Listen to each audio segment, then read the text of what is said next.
All right, so continue on. So Cuba was a big bore fest. I love the climate. That was the thing that drew me. I don't know what it was about me. I was like, dude, I need real sun. I need real sun. I need to go to a place where it's hot. They got real sun, and it's like, you know what I mean, a different type of climate. Because I'll be honest with you, the weather in Toronto is generally horrible. It is absolutely horrible for your skin, for everything. The weather in Canada, in Toronto, is horrible.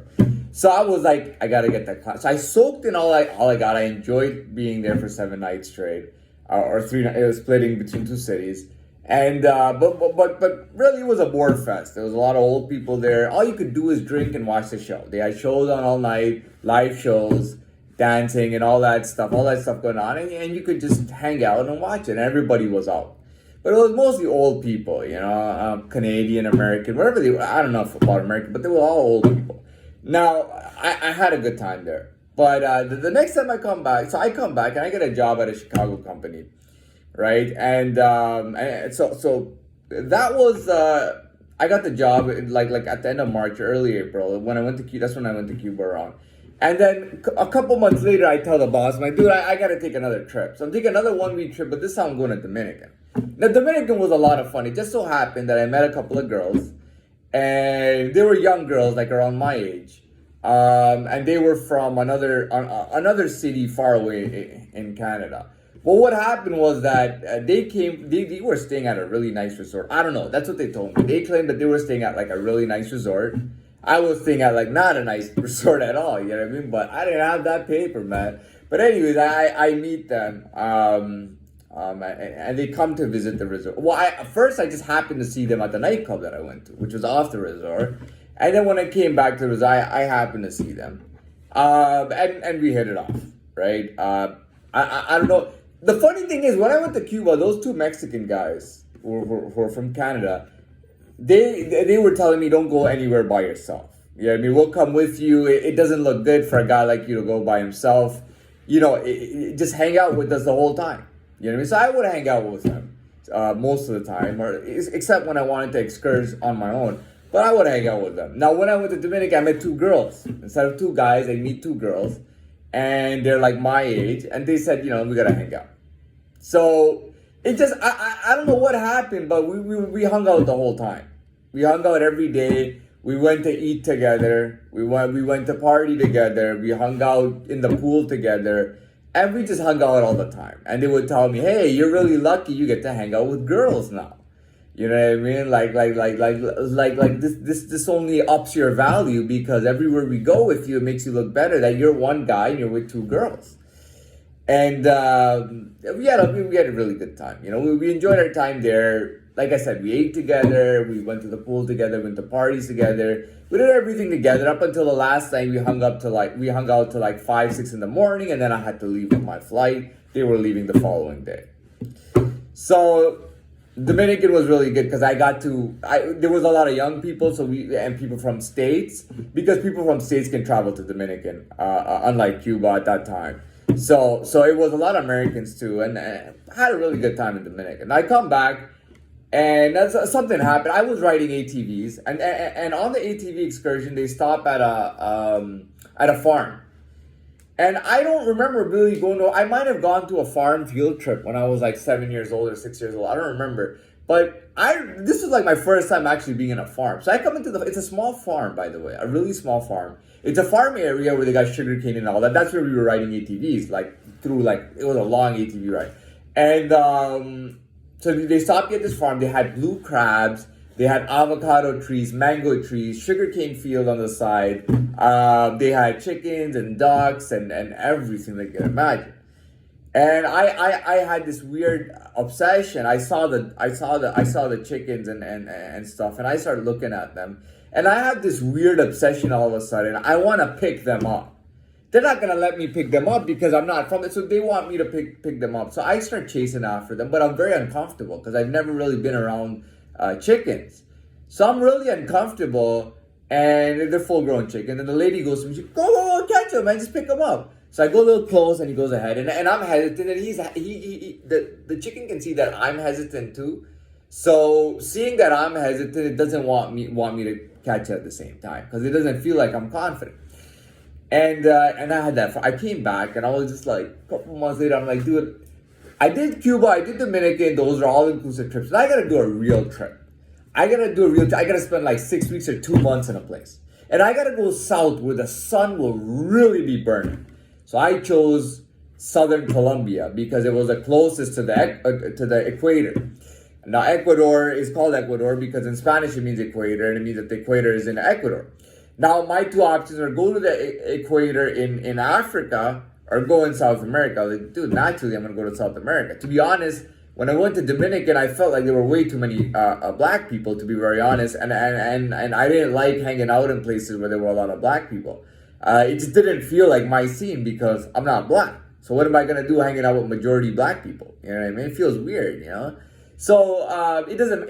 Yeah. Anyway, so I go to Colombia. I spent 6 weeks there, right? 6-7 weeks, and weather was incredible. My hair literally changed.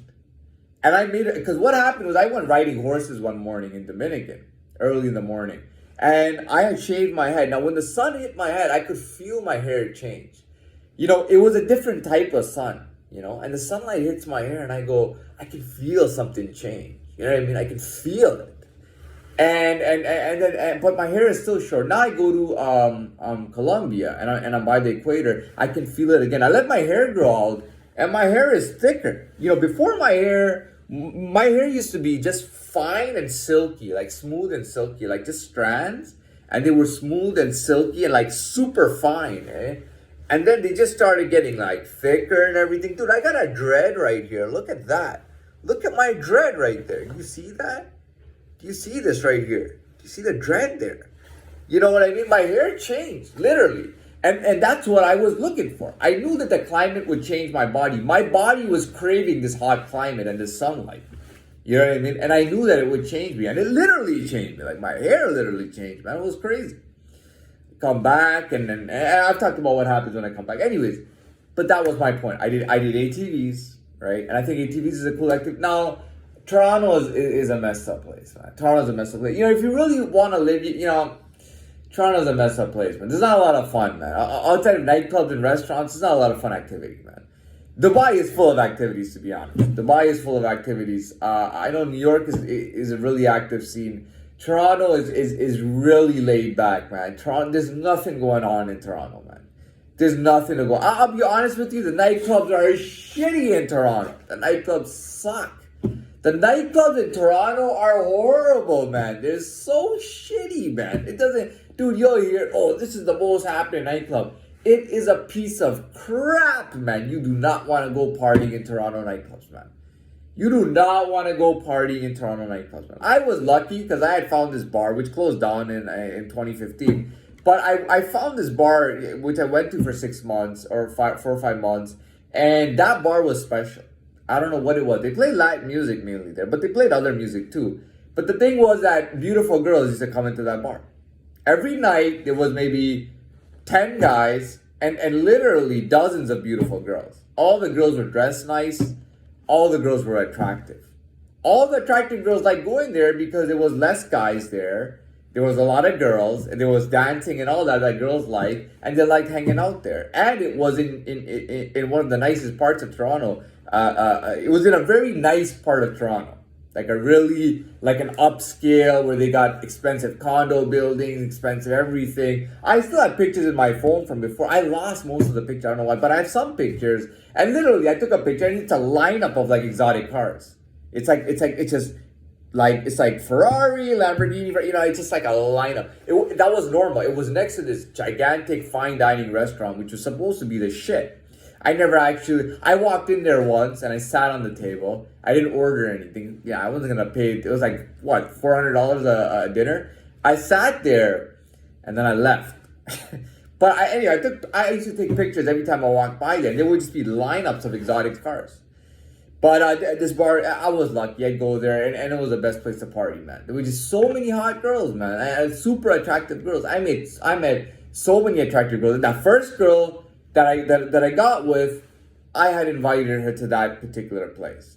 You know what I mean? But that all went out of my system. When I went to Colombia, I came back from Colombia, I had no interest in nightclubs or anything. But I will tell you, the nightclubs in Toronto suck. They suck. I think at one time I heard, and I have an idea, that in the 90s, the nightclubs used to be amazing. They had something called Electric Circus or something in Toronto. Off the hook. Off the hook. Absolutely incredible. Toronto is not the Toronto that it was in the 90s. It is not the Toronto it was in the 90s. The nightclub scene is shit. It is absolutely horrible. The nightclub scene in Toronto, you know what? You know what where the best scene is? I'll be honest with you. At the hotel, Marriott, Sheraton, whatever hotel it is, Ritz, Carlton. The best scenes are at the hotels, man. The best scenes are at the hotels. That's where all the American businessmen are. All the businessmen coming in from America are hanging out at the hotel, having drinks at the hotel. That is the best place to hang out, is the hotels. The nightclubs suck, man. The nightclub life, the nightlife in Canada in Toronto is so shit. I heard Montreal is off the hook, but Toronto nightlife is so shitty, man. If you're coming from New York or LA or Miami, if you're coming from New York or Miami, I'll tell you right now, man. If you're coming from New York or Miami, the nightclub scene, the nightlife in Toronto is so shit. You can go on a Saturday night and Drake will be there, or LeBron James, or well, not LeBron, but Drake, or some Toronto Raptor or something will be there. So shit. It is so shit. I'm sorry. I'll be honest with you. It's shit. Now they might say the venue looks just like a New York venue or a Miami venue. It's so shit. Don't even bother, man. Don't bother. Don't bother. Nightlife in Toronto sucks. The best nightclub I ever went to in Toronto was when I was very young. The first nightclub I went to, an adult nightclub, the first adult nightclub I went to as an adult was the best one I ever went to. They closed it down 2 weeks later, and it was closed forever. And all the nightclubs in Toronto suck. The nightlife sucks. There's no nightlife. You're not gonna get any place to ride ATVs. Toronto is not a fun place. I'll tell you right now. Nobody's having fun in Toronto. The best places to hang out is the hotel, because all the businessmen who are here on business hang out at the hotel together. So you hang out, you talk to businessmen, and you have a good time, man. Do not party in Toronto, man. Parties in Toronto suck shit, man. They suck shit. Anyways, I'm done. And I'm sorry, I don't mean to criticize, but that's the reality. That is the reality. I know the nightclub scene in Toronto. It is horrible. All right, guys, this is a good evening. This may be the last video, so try to enjoy it.